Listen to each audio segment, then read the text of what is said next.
विघ्नहर्ता श्री गणेश, श्री गणेश, श्री गणेश।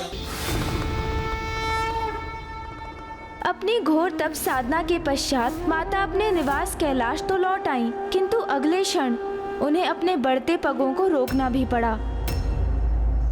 रुक जाओ पार्वती, तुम कैलाश में प्रवेश नहीं कर सकती।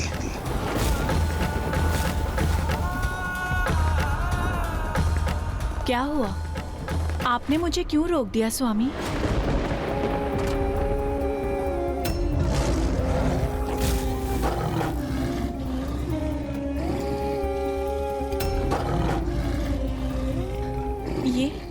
ये तो मेरा सिंह, मेरा भक्त सोमनंदी है, इसीलिए अब से ये मेरी सेवा में कैलाश में ही रहेगा। किंतु यह असंभव है पार्वती। क्यों असंभव है स्वामी? क्योंकि यह कैलाश के नियमों का उल्लंघन होगा जो मैंने स्वयं स्थापित किए हैं। कैसा नियम स्वामी? क्योंकि मात्र मेरे गणों को ही कैलाश में निवास करने का अधिकार है, किसी अन्य जीव को नहीं। किंतु ऐसा नियम क्यों स्थापित किया आपने? उसका क्या औचित्य है? हिंसक प्रवृत्ति है इस सिंह की। पूर्व काल में इसने ऋषि मुनियों के साथ गौ माता को आखेट कर उनके संहार करने का पाप किया है। किंतु ये पाप तो इसने मेरी शरण में आने के पूर्व किए थे स्वामी, और अब तो ये सुधर चुका है। अपनी हिंसक प्रवृत्ति का परित्याग कर इसने मेरे तप की अवधि में मेरी निगरानी कर मेरी सेवा की है इसने। मेरे तप में कोई विघ्न नहीं उत्पन्न होने दिया इसने। इसके अंतर में मेरे प्रति भक्ति जागृत होने से ही इतना बड़ा परिवर्तन आया है इसमें। इसने भक्ति पथ पर चलना आरंभ कर अपनी पाप की यात्रा का अंत कर दिया है। स्वामी, सोमनंदी मेरा कृपा पात्र है, और जिस पे मेरी कृपा दृष्टि होती है वो अपने समस्त दुखों, पापों और कष्टों से मुक्त हो जाता है। आपके गण आपके कृपा पात्र हैं, इसीलिए उन्हें कैलाश में निवास करने का अधिकार है। किंतु ये मेरा भक्त है, और मेरा भक्त होने के कारण इसकी गणना भी आपके गणों में होनी चाहिए, और इसे भी कैलाश में रहने का अधिकार मिलना चाहिए स्वामी।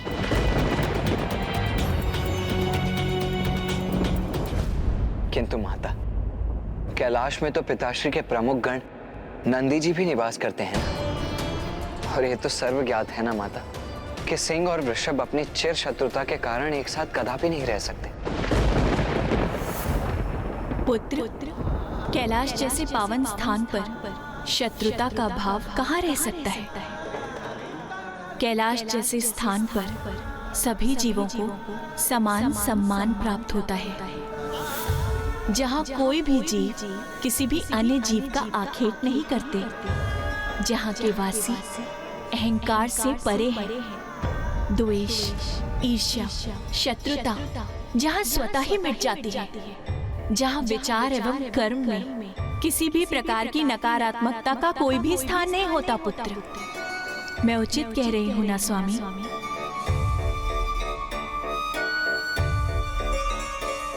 ये कैलाश ही है जहाँ महादेव के सर्प, पुत्र गणेश के मूषक, पुत्र कार्तिकेय का मयूर प्राकृतिक स्वभाव से शत्रु होते हुए अपनी शत्रुता के भाव से रिक्त होकर शांति और सौहार्द से एक साथ विचरण करते हैं, उसी प्रकार नंदी और सोमनंदी भी एक साथ यहाँ निवास करेंगे। आपने सर्वथा सत्य कहा प्रिय। जहाँ शत्रु बैर फूल कर मित्रता अपना ले, वही तो कैलाश है। मैं आपके सिंह सोमनंदी को अपने गणों में स्थान देकर अपने कैलाश में निवास करने की अनुमति प्रदान करता हूँ।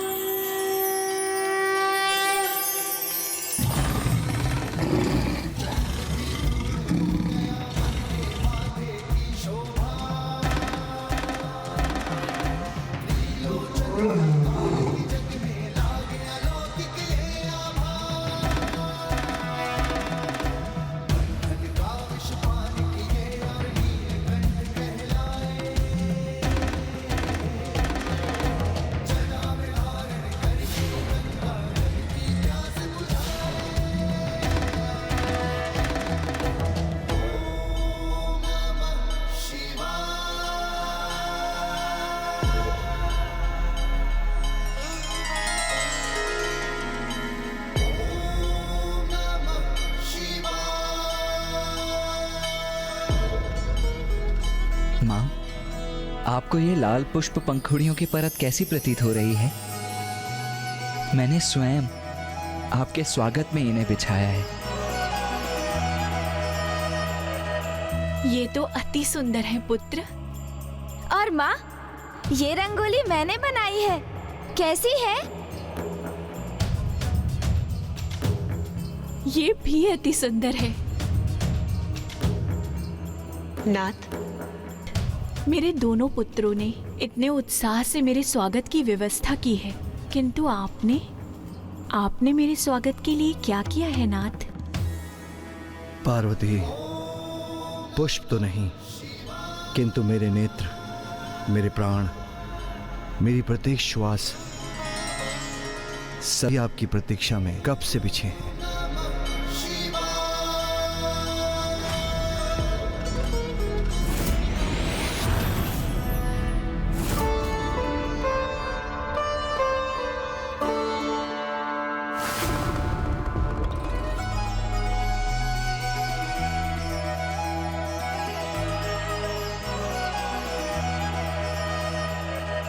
सूरज के माथे पर कुमकुम का मंगल। आज मैं अपने दिव्य स्वरूप में हूँ, तो आपकी दृष्टि एक टक मुझ पे ही टिकी हुई है। इसके पूर्व तो आपको मेरी दिव्यता में दोष दिखाई दे रहा था ना नाथ?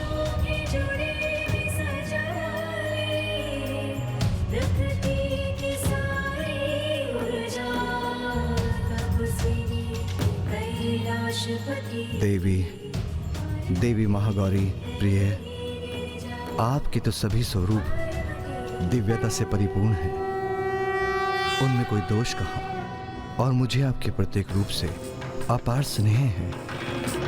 मैं आपकी निंदा करने की तो कल्पना भी नहीं कर सकता, किंतु आपको अपना वास्तविक परिचय स्मरण हो, आपका ये दिव्य स्वरूप सृष्टि के हित में संसार के समक्ष उजागर हो, आपका ये दिव्य रूप अपनी दिव्यता से सृष्टि का उद्धार करे, ये लीला तो इसलिए हुई है।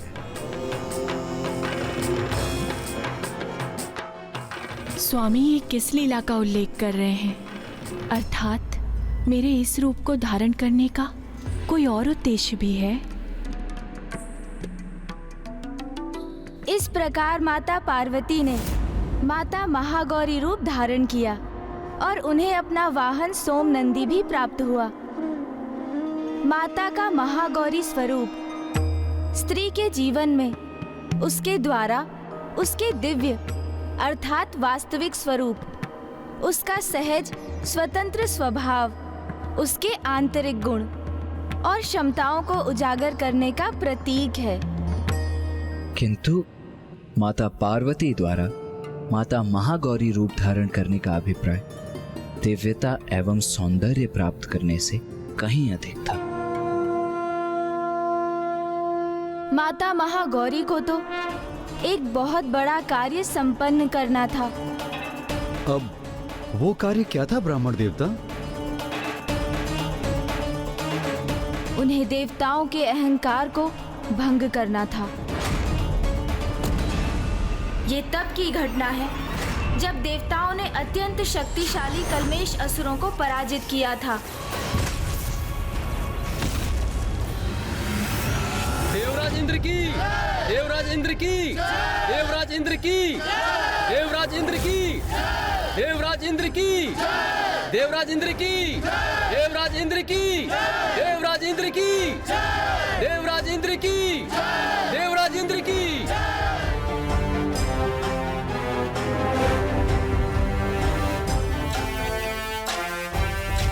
देवगण, एक बार पुनः हमने मेरे देवराज इंद्र के कुशल नेतृत्व में दुष्ट कल्मेश असुरों को धूल धूसरित कर दिया। देव मंत्री, बताइए क्या समाचार है? देवराज, असुर तो अब पाताल में ही छिपे रहने पर विवश हैं और पृथ्वी पर भी यज्ञ आदि सुचारू रूप से गतिशील हैं, जिसके कारण हम सभी देवताओं को बिना किसी बाधा के हमारा भविष्य प्राप्त हो रहा है। और मेरा विचार है देवराज अब असुर पुनः कभी भी स्वर्ग पर आक्रमण करने का दुस्साहस भी नहीं कर सकेंगे। और यदि उन्होंने ऐसा प्रयास किया भी तो हम उन्हें रौंद कर रख देंगे। अब असुर अपने तक ही सीमित हैं। तो फिर जब वो हमारे प्रति कोई दोषपूर्ण व्यवहार नहीं कर रहे हैं तो अब देवताओं के मन में उनके प्रति इतनी हिंसा क्यों है?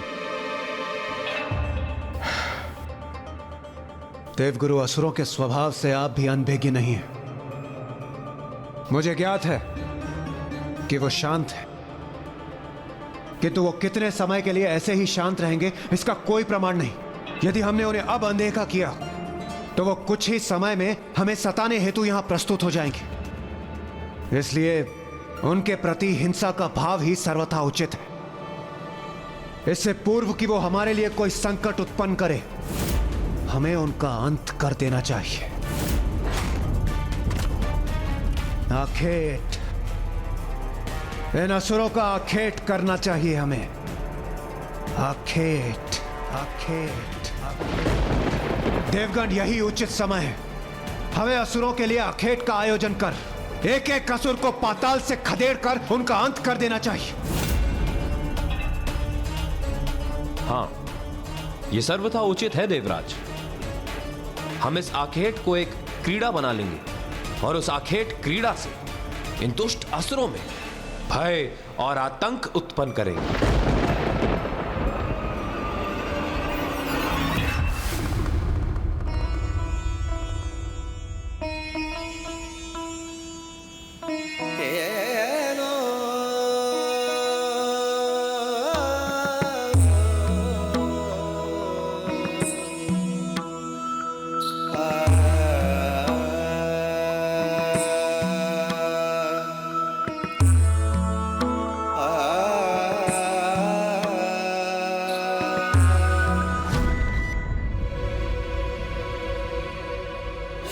वरुण देव सर्वथा उचित कह रहे हैं देवराज। हमें असुरों के प्रति सज्ज रहना होगा। हाँ देवराज, उचित कहा आपने वरुण देव। सर्वशक्तिशाली है हम, इसीलिए उन असुरों को हमसे आतंकित रहना ही चाहिए। हाँ वायुदेव, श्रेष्ठतम है हम देवता। हमारी योग्यता तथा बल के कारण ही तो संसार में जितने भी धन, संपत्ति तथा अनमोल वस्तुएं हैं, उनके सुरक्षा का दायित्व हम पर है। समूचे ब्रह्मांड में सर्वश्रेष्ठ हैं हम देवता, इसीलिए स्वर्गलोक का अधिकार प्राप्त हुआ है हमें। अपराजित है हम देवता, कोई हमारा स्पर्श करने का साहस भी नहीं कर सकता, क्योंकि त्रिदेव हमारे सहायक हैं। माता आदि शक्ति हमारे साथ है, तो हमें कोई भला कैसे पराजित कर सकता है।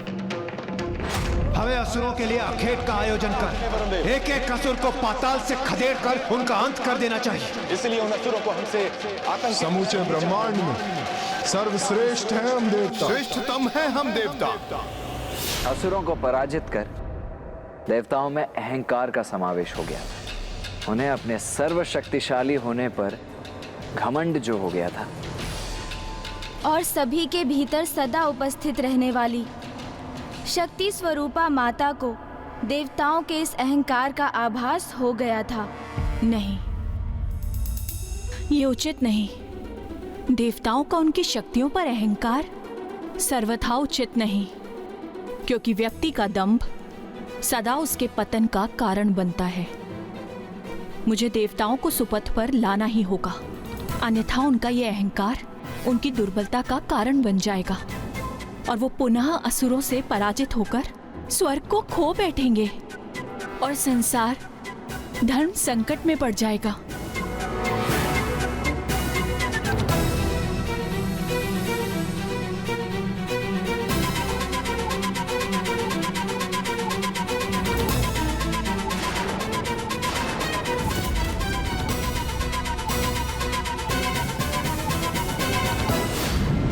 संतान सुपथ से भटक जाए तो उसे सुपथ पर लाना माता का ही कर्तव्य होता है। तो उसी कर्तव्य को निभाने हेतु मुझे देवताओं के अहंकार को भंग करना ही होगा।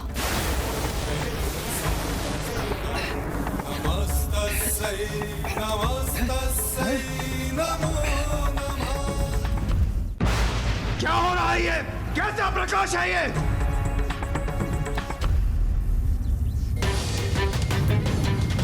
देवराज, ये कोई मायावी असुर शक्ति पुंज प्रतीत हो रहा है। अभी तो हमने इन असुरों को पराजित किया था और अभी उन्होंने इस शक्ति पुंज को बेच दिया हम पर आक्रमण करने हेतु। देखा देवगुरु, कितने कपटी हैं ये असुर। दया के योग्य तो ये कदापि नहीं। इन असुरों को चुन चुन कर उन्हें भस्म करना होगा, हमें सर्वनाश करना होगा इनका। इंद्रदेव, इससे पूर्व कि यह हमारे लिए संकट बने, हमें जांच कर ज्ञात करना चाहिए किसकी माया है इस शक्ति पुंज के पीछे। हाँ। वायुदेव, आप इस शक्ति पुंज के निकट जाइए, जाकर देखिए इसके विषय में और क्या ज्ञात कर सकते हैं आप। उचित है देवराज।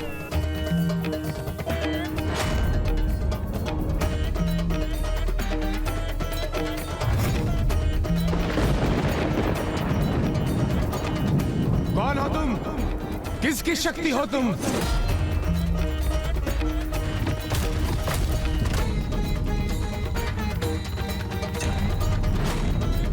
मेरा प्रश्न नहीं सुना तुमने?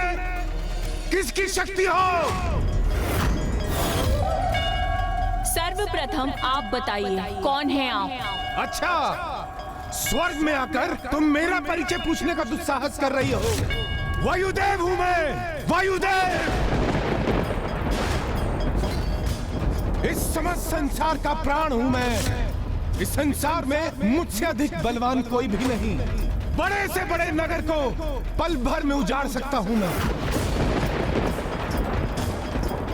उसे धूल में परिवर्तित कर सकता हूं। समझ गई मेरी शक्ति? लगता है तुम्हें मेरी शक्ति का परिचय देना होगा। उसकी कोई आवश्यकता नहीं। अर्थात समझ गई कितना शक्तिशाली हूं मैं। इतने ही शक्तिशाली हो तो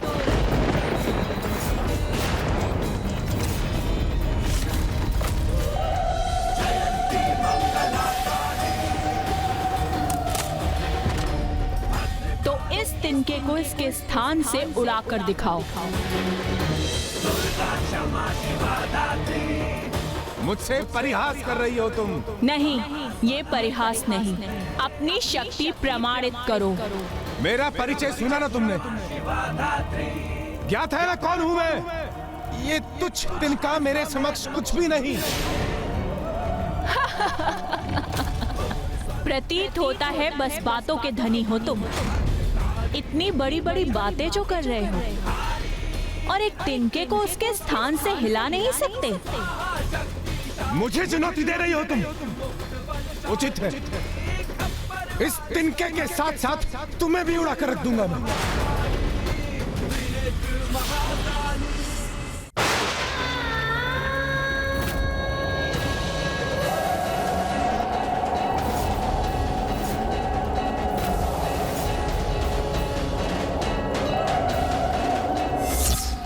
इस तिनके को कुछ भी नहीं हुआ। ये कैसे संभव है? यह अवश्य कोई माया है। मुझे अपनी शक्ति का परीक्षण करना चाहिए।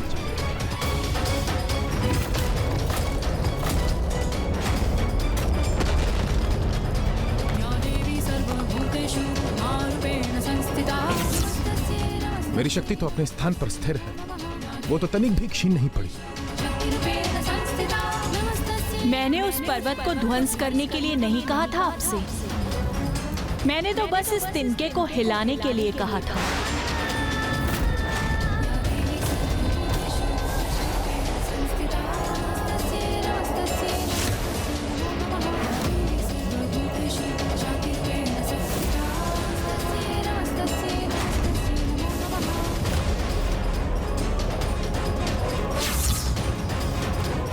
असंभव! मेरा तीव्रतम प्रहार भी इस तिनके को हिला तक नहीं पाया। जाइए, जाकर कह दीजिए सभी देवताओं से कि स्वर्ग में यदि कोई वास्तव में शक्तिशाली है तो वो मेरे द्वारा स्थित इस तिनके को उसके स्थान से उड़ाकर अपनी शक्ति का परिचय दे।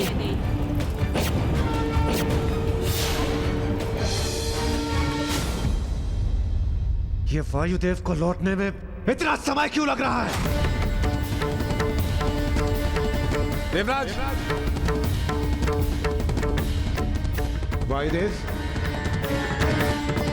वायुदेव बताइए क्या उपाय किया आपने? बताइए क्या ज्ञात किया आपने? ये दृष्टि बाधित करने वाला प्रकाश उत्पन्न क्यों हो रहा है? देवराज, वो कोई असाधारण सी शक्ति है। ऐसा प्रतीत पड़ता था मानो उस अग्नि के भीतर कोई अत्यंत ही शक्तिशाली मायावी स्त्री स्थित हो, और आप उस मायावी स्त्री को पराजित करने में अक्षम रहे।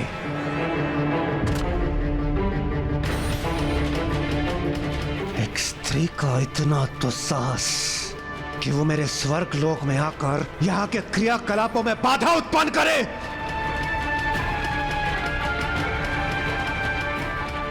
इसका उचित पाठ मैं उसे अवश्य सिखाऊंगा।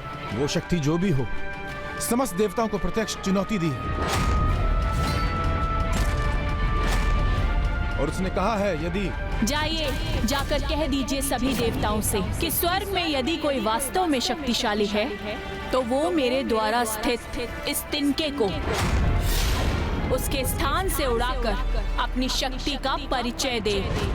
तो मात्र एक तिनके को उड़ाने में अक्षम रहे हैं आप वायुदेव। देवराज, मेरा विश्वास कीजिए, वो कोई साधारण शक्ति नहीं है। साधारण हो अथवा असाधारण, उस शक्ति ने तिनके को उड़ाने की चुनौती दी है ना, किंतु मैं उससे कहीं अधिक करूंगा। तिनके को भस्म कर दूंगा मैं। देवराज इंद्र, मुझे आज्ञा दीजिए।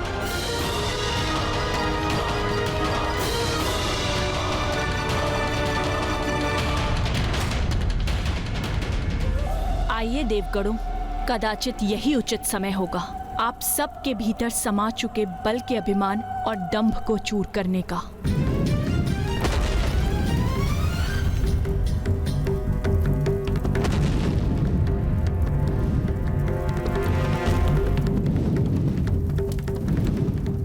तुम्हारा तिनका इस अग्नि में भस्म होने से कैसे सुरक्षित रह सकता है? वो अवश्य भस्म हुआ होगा।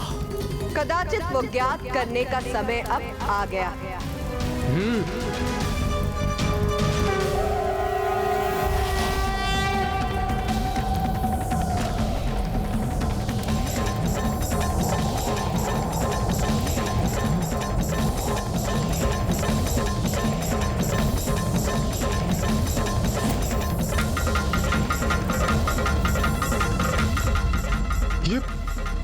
ये शक्ति तो स्वयं अग्निदेव को अपने भीतर समाहित कर रही है, किंतु ये कैसे संभव है? ये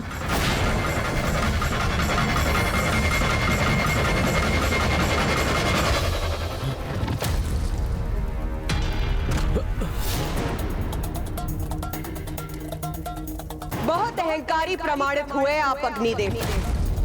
अपनी श्रेष्ठता स्थापित करने के लिए आप देवताओं के स्थान स्वर्ग को भी भस्म करने के लिए आतुर थे। मुझे ज्ञात है यहाँ क्या घटित हुआ है।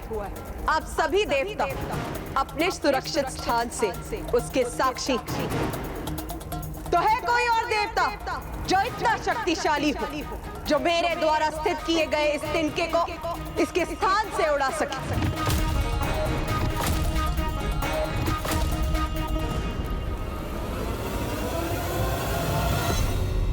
इसका इतना दुस्साहस इस मायावी स्त्री का जो ये हम देवताओं को चुनौती दे रही है, इसका अभी इसी क्षण प्रत्युत्तर देना होगा। देवराज इंद्र माता की दिव्यता स्वीकार करने के स्थान पर उन्हें एक आसुरी शक्ति ही मानते रहे।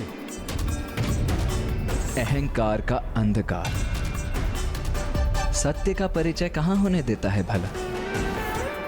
देवताओं के अहंकार ने उनकी दृष्टि और बुद्धि दोनों को ही भ्रमित कर दिया था महाराज। वो ये देखने और समझने में असमर्थ थे कि उनके समक्ष कोई मायावी शक्ति नहीं, अपितु स्वयं माता महागौरी अपने तेजोमय रूप में थी। फिर क्या हुआ ब्राह्मण देवता? फिर अपने दंभ और क्रोध का प्रदर्शन करते हुए इंद्रदेव के साथ समस्त देवता माता से संघर्ष करने के लिए तत्पर हो गए।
वरुण देव ने अत्यंत शक्तिशाली जल प्रवाह को उत्पन्न कर उसे उस तिनके पर केंद्रित किया। मेरे जल का शक्तिशाली प्रवाह शांत कर देगा इस तेज पुंज के तेज और इस तिनके को भी बहा कर ले जाएगा।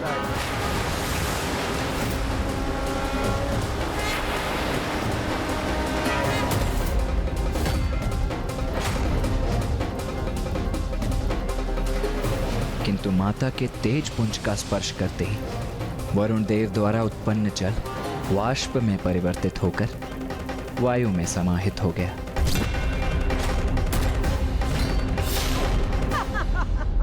फिर सूर्य देव ने अपनी सूर्य की किरणों की शक्ति से उस तिनके को हटाने का प्रयास किया, किंतु वे विफल हुए।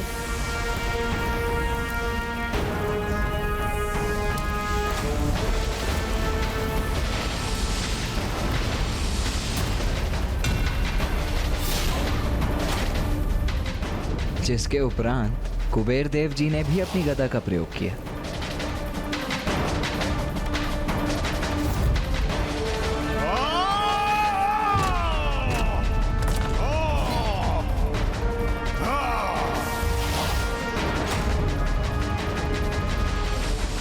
लो, उड़ा दिया तुम्हारा तिनका मैंने अपनी गदा के प्रहार से। अच्छा, इतना विश्वास है अपनी शक्ति पर, किंतु आपका यह विश्वास निराधार है।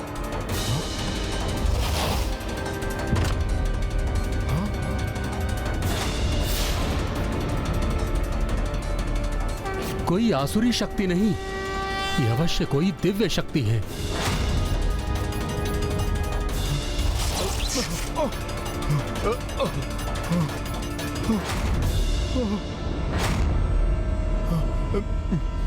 मेरी गदा ही छिन्न भिन्न हो गई और तिनका अभी भी अपने स्थान पर ही स्थित है। कैसे संभव है ये? एक एक करके सभी देवता पराजित हो रहे थे और इस घटनाक्रम के प्रत्यक्षदर्शी देवराज इंद्र के क्रोध में निरंतर वृद्धि हो रही थी। और जब सब देवता असफल हो गए तो स्वयं देवराज इंद्र ने प्रयास करने का निर्णय लिया। बस इतना ही तपोबल है आप देवताओं का। आप सभी अपनी संपूर्ण शक्ति का प्रयोग करके भी इस तिनके को इसके स्थान से नहीं उड़ा सके। मायाविनी, मेरी शक्ति के समक्ष तुम्हारा तिनका तो क्या, स्वयं तुम भी नहीं टिक पाओगी।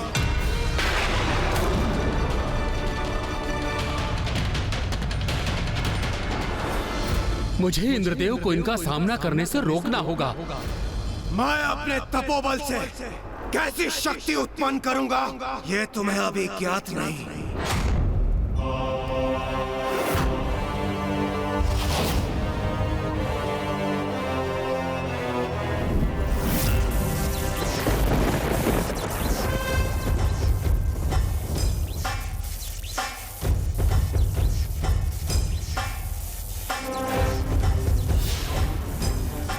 देवराज इंद्र हूं मैं, और मैं अपनी वज्र शक्ति से तुम्हारे इस तिनके को भस्म कर दूंगा।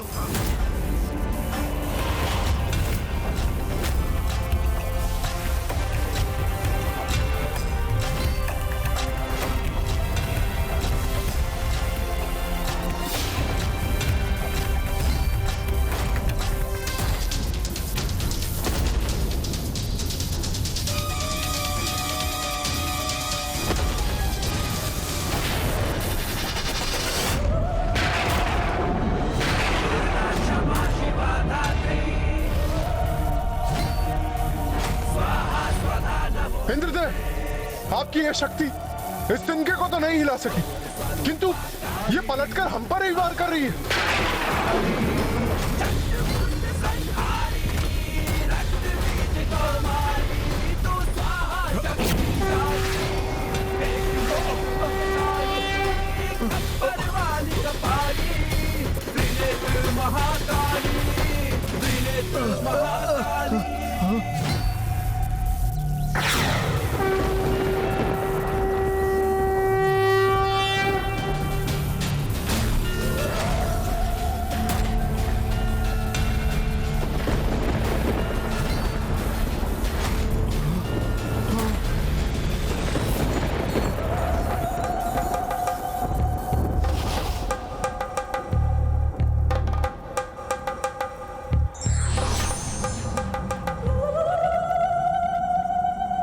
आपने मेरी वज्र की शक्ति को बांध लिया, उसकी दिशा को परिवर्तित कर उसे मेघों में समाहित कर हमारी रक्षा की है आपने।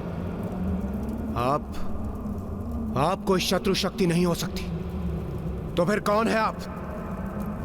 कृपया अपना परिचय दीजिए। आप सबके भीतर जो शक्ति उपस्थित है वही हूं मैं।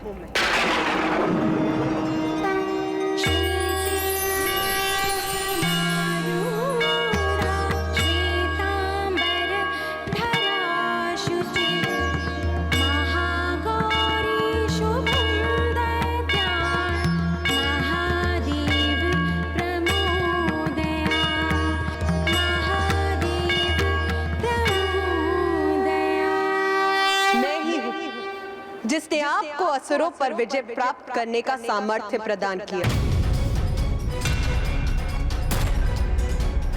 आप सभी अपनी शक्ति के अहंकार में डूब चुके थे, इसीलिए आपको ये स्मरण कराने हेतु कि अहंकार सदा विनाश का कारण बनता है।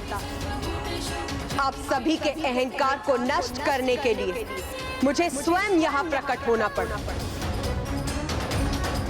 और वैसे भी उस शक्ति पे अहंकार करने का क्या औचित्य जो आपकी है ही नहीं, क्योंकि जिस शक्ति पर आपको इतना दम वो तो स्वयं मैं हूं। मैं। माता, हमें क्षमा कर दीजिए, हम अहंकारवश आपको पहचान नहीं पाए।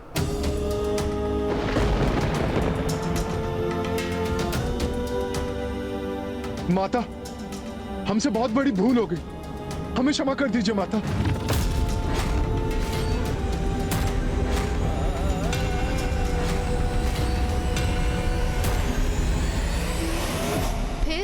फिर क्या हुआ ब्राह्मण देवता? क्या माता ने देवताओं को क्षमा कर दिया? आपका क्या विचार है? आपके अनुसार क्या हुआ होगा माता? माता तो जगत जननी है, कितनी भी क्रोधित क्यों ना हो, उनका हृदय एक क्षमाशील माता का ही है, इसलिए उन्होंने अवश्य देवताओं को क्षमा कर दिया होगा। आप सर्वथा उचित कहती है माता। यदि उनका भक्त अपनी भूल को स्वीकार कर लेता है तो माता उसे अवश्य क्षमा करती हैं, क्योंकि भूल तो किसी से भी हो सकती है, किंतु आवश्यक तो ये है कि अपनी भूल को समझकर क्षमा याचना कर उस भूल को सुधारने का संकल्प लिया जाए। तो माता, महाराज, देवराज इंद्र एवं समस्त देवताओं ने माता महागौरी का स्तुति गान किया, जिससे माता का क्रोध शांत हुआ और माता ने देवताओं को क्षमा भी किया। आप सभी निष्कपट और निष्ठा भाव से अपनी भूल का प्रायश्चित कर रहे हैं, इसीलिए मैं आप सभी को क्षमा करती हूँ। किंतु स्मरण रखिए, देवता हैं आप, जगत कल्याण कर्तव्य है आपका, इसीलिए सदा अपने कर्तव्य के लिए सजग रहिए और दोषपूर्ण आचरण से सदा स्वयं को दूर रखिए।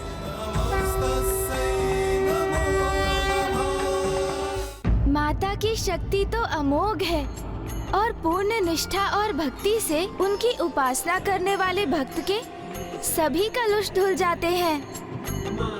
पूर्व काल में किए गए पाप मिट जाते हैं और भविष्य में दुख, संताप, पाप, रोग ऐसे भक्त के निकट भी नहीं आते हैं और माता के ऐसे निष्ठावान भक्तों को सकारात्मक शक्तियां भी प्राप्त होती हैं।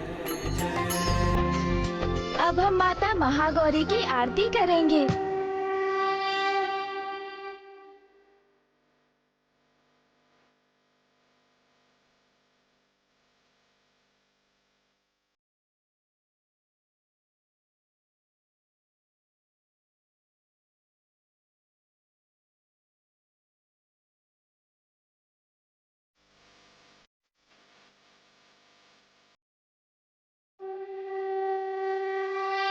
सर्वकला संपूर्णमा साधन कल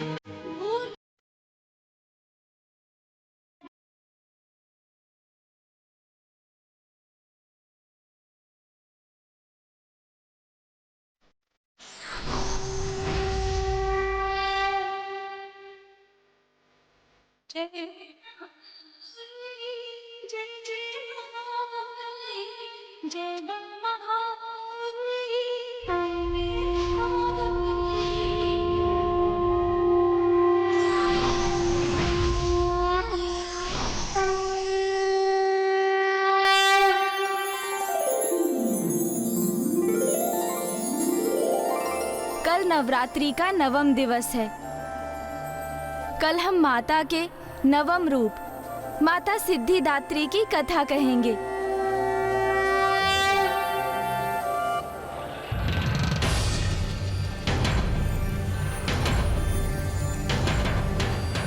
आज नवरात्रि का नवम दिवस है।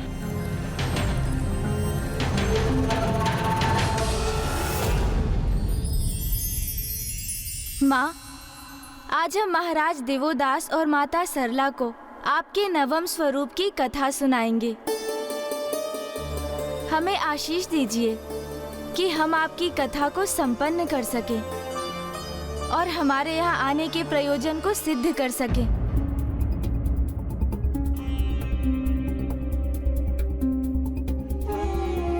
भैया, क्या हुआ? जैसे जैसे इस संसार से वेद लुप्त होते जा रहे हैं, वैसे वैसे हम देवता भी दुर्बल होते जा रहे हैं। और दुर्गमासुर के आतंक में वृद्धि के कारण सृष्टि पर संकट की छाया और भी गहराती जा रही है। इस समस्या का समाधान तभी संभव है जब महाराज देवोदास अपनी भूल को समझ लें। और यदि ऐसा नहीं हुआ तो? यदि हमारे समस्त प्रयासों के पश्चात भी महाराज देवोदास अपनी भूल समझने में असमर्थ रहे तो? यदि हम अपने उद्देश्य को पाने में असफल हो गए तो? भक्त की भक्ति कभी असफल नहीं होती देवराज इंद्र। चिंता करने के स्थान पर हमारा कर्तव्य है उचित विधि विधान और पूर्ण निष्ठा के साथ नवरात्रि पूजन को संपन्न करना। भैया, जिस प्रकार हम पूर्ण समर्पण और भक्ति भाव से माँ की पूजा करते आ रहे हैं, उसी प्रकार हमें फल की चिंता त्याग कर संशय के चक्रव्यूह में ना उलझकर कर्म पथ पर स्थित रहना चाहिए। क्योंकि नियति पर तो हमारा कोई नियंत्रण नहीं है भैया। जो होना है वो तो होकर ही रहेगा। इसलिए यदि हम अपने संशय और चिंता पर नियंत्रण रख भक्ति भाव धारण कर, तो माँ अवश्य हमारा पथ प्रदर्शन करेंगी और हमें सफलता प्रदान करेंगी भैया।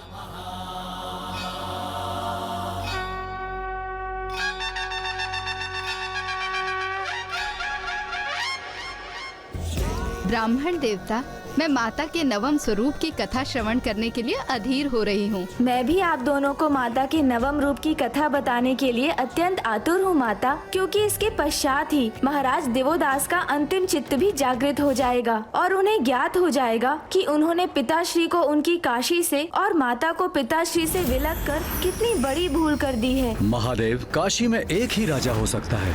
यदि मुझे यहाँ राज्य करना है तो आपको यहाँ से प्रस्थान करना होगा।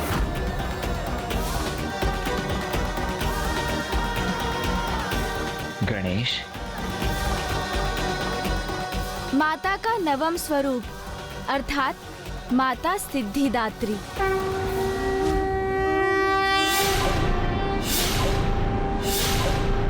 उनके दिव्य मनोरम रूप में माता की चतुर्भुजाएं हैं। उनके दाहिने ओर के निचले हाथ में चक्र और ऊपर के हाथ में गदा धारण करती हैं माता, और उनकी बाईं ओर के निचले हाथ में शंख और ऊपर के हाथ में कमल पुष्प स्थित है।